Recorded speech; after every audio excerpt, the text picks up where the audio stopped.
ज्ञान के बाद जीवन कैसा होता है? अक्सर मन में ये प्रश्न उठता है कि ज्ञान, आत्मज्ञान, बोध के बाद जीवन कैसा होता है? क्या ज्ञानी संसार छोड़ देता है? क्या वह निष्क्रिय हो जाता है? या फिर उसका जीवन सामान्य मनुष्य जैसा ही होता है? ये प्रश्न इसलिए भी महत्वपूर्ण है क्योंकि अधिकतर लोग ज्ञान को किसी असाधारण, चमत्कारी अवस्था से जोड़ लेते हैं, जबकि सत्य इससे बिल्कुल भिन्न है। 1. ज्ञान का अर्थ क्या है? ज्ञान का अर्थ पुस्तकीय जानकारी या शास्त्रों का संग्रह नहीं है। ज्ञान का अर्थ है स्वयं को जान लेना। ये बोध कि मैं शरीर नहीं हूँ, मैं मन नहीं हूँ, मैं कर्ता नहीं हूँ, मैं शुद्ध साक्षी चेतना हूँ। ज्ञान किसी नई वस्तु की प्राप्ति नहीं है, बल्कि भ्रम का अंत है। जो पहले से था वही स्पष्ट हो जाता है। 2. ज्ञान के बाद जीवन बदलता है या दृष्टि? ये समझना बहुत आवश्यक है कि ज्ञान के बाद जीवन नहीं बदलता, दृष्टि बदल जाती है। सूर्य, चंद्रमा, लोग, कार्य, परिवार सब वही रहते हैं, परंतु अब उन्हें देखने वाला बदल गया होता है। पहले व्यक्ति जीवन के केंद्र में मैं शरीर हूं मानकर जीता था। अब जीवन के केंद्र में केवल साक्षी भाव रह जाता है। 3. कर्ता भाव का पतन। ज्ञान के बाद सबसे बड़ा परिवर्तन होता है कर्ता भाव का समाप्त होना। अब ज्ञानी यह नहीं मानता कि मैं कर रहा हूं, मेरी वजह से हुआ, मुझे ये करना चाहिए था। अब केवल ये बोध रहता है कि प्रकृति अपने नियम से कार्य कर रही है, मैं केवल उसका साक्षी हूं। इसी को अष्टावक्र जी ने कहा, कर्म करते हुए भी अकर्म। 4. दुख और सुख का संबंध। ज्ञान के बाद सुख आता है पर पकड़ नहीं बनती, दुख आता है पर विरोध नहीं होता। ज्ञानी सुख में उछलता नहीं और दुख में टूटता नहीं, क्योंकि वह जानता है यह अनुभव है, मैं अनुभव करता नहीं, साक्षी हूं। दुख का मूल कारण आसक्ति और अपेक्षा है। ज्ञान के बाद ये दोनों स्वतः ढीली पड़ जाती हैं। 5. भय का अंत। ज्ञान के बाद सबसे गहरा परिवर्तन होता है भय का लोप। मृत्यु का भय, अपमान का भय, भविष्य का भय, खो देने का भय, क्योंकि अब स्पष्ट हो जाता है जो जन्मा ही नहीं वह मरेगा कैसे।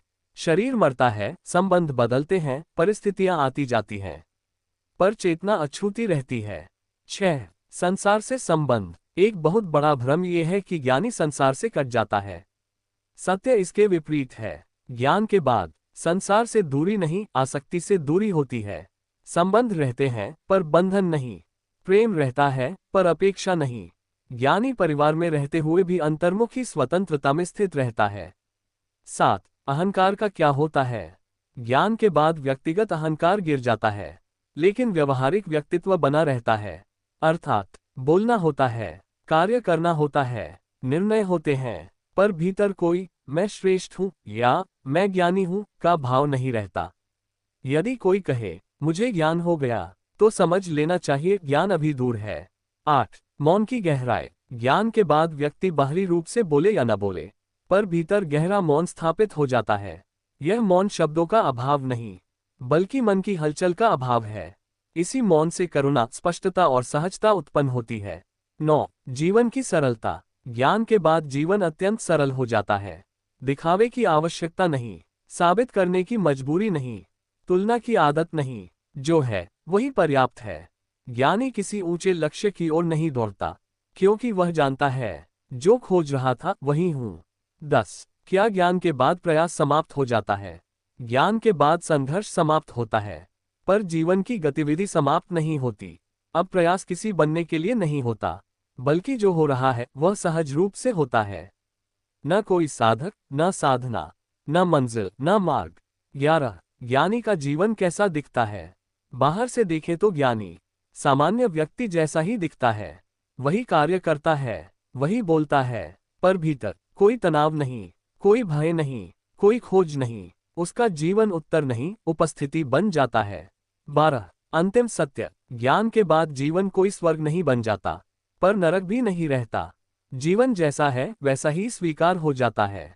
अष्टावक्र जी कहते हैं, न बंधन है, न मुक्ति, न साधक है, न सिद्धि। ज्ञान के बाद बस ये स्पष्ट होता है, मैं वही हूं जो सदा से था। निष्कर्ष। ज्ञान के बाद जीवन में कुछ जुड़ता नहीं, बल्कि बहुत कुछ गिर जाता है। भ्रम, भय, अहंकार, अपेक्षा, और जो बचता है वही सत्य है। सहज, सरल, मौन और मुक्त जीवन।